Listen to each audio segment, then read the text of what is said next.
Hello বন্ধুরা, দেখো আমি আমলকির টক ঝাল রেসিপি নিয়ে এসে গেছি। তো প্রথমেই আমরা গ্যাসের মধ্যে আমলকিগুলো 5 মিনিট ধরে সেদ্ধ করে নিচ্ছি। তারপর কিছু মশলা নিয়েছি। দেখো কি কি মশলা নিয়েছি: মৌরি, জিরে, লঙ্কা, সর্ষে, মেথি, এলাচ, দারুচিনি আর ধনে গুঁড়ো। এগুলোকে মিক্সির মধ্যে নিয়ে মশলাগুলো একসাথে গ্রাইন্ড করে নেব। তারপর গ্রাইন্ড হয়ে যাওয়ার পর মশলাটিকে একটি পাত্রের মধ্যে ঢেলে নেব। তারপর যে আমলকিগুলো সেদ্ধ করেছিলাম ওইগুলো এইভাবে ছাড়িয়ে নেব হাতে করে। বীজটা আলাদা করতে হবে। তোমরা সবাই এইভাবেই করো, ঠিক আছে?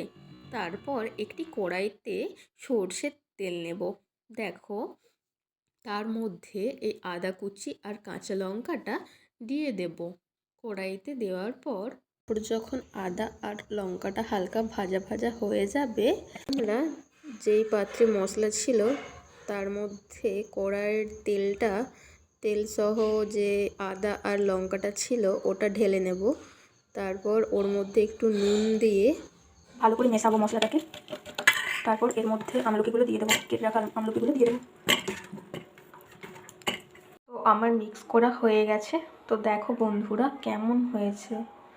এখন এটা ট্রাই করব না, কিছুক্ষণ রাখার পরে এটা ট্রাই করে দেখব কেমন হয়েছে, তোমাদের অবশ্যই জানাবো। বন্ধুরা দেখো, আমি এটা খেয়ে দেখেছি, সত্যি বলতে খুবই খারাপ লাগছে খেতে।